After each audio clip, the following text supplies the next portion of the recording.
You can't do it. You're going to fail. Why even bother? If you fail, you'll be disappointed. Look at you. You've never managed to do anything great in your life. Does any of those thoughts ring a bell, yeah? Well, that's normal, because those thoughts happen every single time you really want to do something. But your unconscious is scared of doing it. Self-sabotage is all the behaviors and thoughts that you will do and have that will prevent you from succeeding and from achieving everything you truly desire. So today I'm going to teach you how to recognize that in order to beat it and finally live your life at its full potential. This might sound weird, but the more you desire something, the hardest it is to do it. Because the more you desire something, the more scared you'll be to not being able to succeed. And following that, most of us are creating self-destructive behaviors that becomes habits with time without us even realizing it. And this because we are fighting against our own goals. And as I told you, it might sound weird. Why would we fight against our own goals, dreams, happiness? And the answer is simple. Because of fear and self-preservation. The more you want something, the more not getting it will affect you. So self-sabotage can also be seen as self-preservation. It's a way to protect yourself. If you're not trying to achieve your goal, then you cannot be damaged by the fact that you're unable to do it. So the first step to be able to get rid of this self-sabotage, to take control over your life, over your dreams, over your goals, and over your happiness, is to be able to recognize those self-destructive habits. Because yes, some of those are clear and straight, but some can be really subtle. So let's firstly look at the absolutely not subtle ways, just like the one at the beginning of this video, the non-necessarily critical and negative self-talks and thoughts. You can only live at one time at a time, so if you decide to live in your past, you're bound to miss your present and thus your future. A lot of negative self-talk comes from your past experience.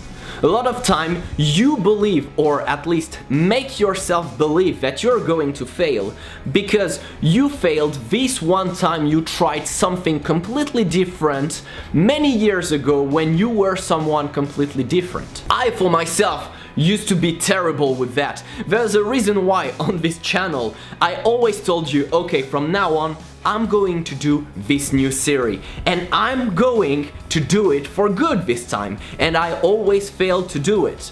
Mostly because the first time with the 5 facts I completely failed, and every single time I was to launch a new series, after 1 or 2 videos I thought, this is going to go exactly as the 5 facts went. Today I'm keeping it with those new videos so far. I know that they are not as successful as some of my other videos, but I like them and I really want the channel to grow with those videos. So no matter what, I get rid of those past experiences and say this is brand new, this is completely different, and I will be patient because everything takes time. And then you have the more subtle ways, which are procrastination and perfectionism. Procrastination, you all know this feeling. Instead of doing something that you really need or want to do, you will find any other thing that has absolutely no freaking importance for you and do them before. How convenient it is that every single time you have this one thing that is super important that you need to do, but you also need to wash the dishes or clean your room. Crazy, right? And then we have perfectionism. The greatest excuse out of all. How many times did I see people telling me, oh, I want to start making videos on YouTube, but I really want my videos to be perfect, so I need to have the right gear, I need to have the right topic, I need to know exactly what I will do. This is not how life works. Perfection doesn't exist. Trying to reach perfection is just a way to protect yourself from actually doing the things. Okay, so now you're able to recognize which kind of self-destructive behavior you're doing. But From where do those behaviors come from? Well, they come from only two major sources. The first one is stress, and the second is lack of self-confidence. Our organism, even though it needs it, doesn't like to be stressed. So every single time we feel stress, we try to push the thing that is stressing us away. And as for the lack of self-confidence, well, most of your self-sabotage is rooted within yourself. If you believe that you don't deserve success, if you believe that you don't deserve happiness, if you believe that you're not worth it, then obviously you will prevent yourself from reaching it. But the thing is, you're your worst critic, and also you should be the only one with the sole control over your life. As being your worst critic, you will always try to downgrade yourself, telling yourself that you're not worth it. And as for the control over your life, what I meant by that is the fact that some of you might tell me, I'm not worth it because people made me feel that I wasn't worth it. If someone is making you feel you're not worth it, they are the ones doing something bad. It's much easier to downgrade someone, to make them feel they are worthless, rather than push them and make them believe they are worth it. We live in this society where if someone is telling you something bad, you will take it personally, you will think about it, you will tell yourself, if someone told me that, this means it's true, when really it's not. However, because in the society in which we're living, we don't do this, if someone is telling you a compliment, you will directly downgrade it and saying like, no, this person just tries to be nice with me. It's not the truth. Well, spoiler, making a compliment asks more effort than criticizing someone. So if someone is making a compliment to yourself, there's 99.9% chance it has more value and it's more real than the person who's negatively impacting you. So take the positive thoughts and keep all the negative ones away. You have the control over your life. You have the control over your self-worth. Your self-worth at the beginning of your life is at 100. As long as you didn't kill anyone or downgrade others, your self-worth is still at 100. So now that you know that, how to get rid of this self-sabotage? Well, the first thing is to find your inner positive voice, your inner positivity, and bring it to the top of your head. Think about yourself. Think about every single time you criticized yourself, every single time you told yourself that you couldn't do something. Reverse this. Every time your mind is telling you you can't do it, just tell to your mind to shut the fuck up and that you can do it. Negativity brings more negativity.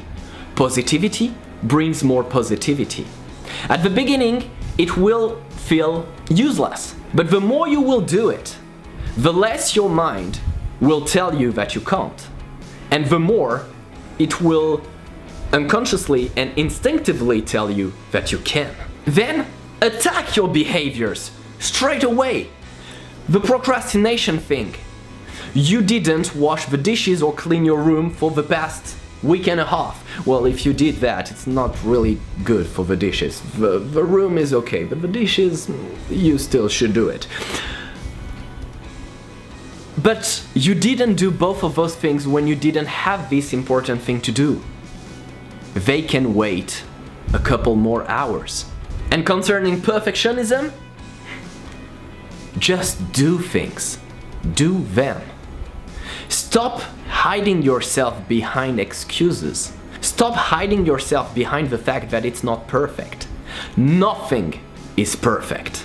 Every time you tell yourself, it could be better, think about the efforts needed to make it better and if they are worth it.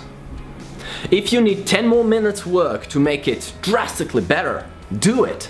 But if you need hours of work to make it just slightly better, it's good enough.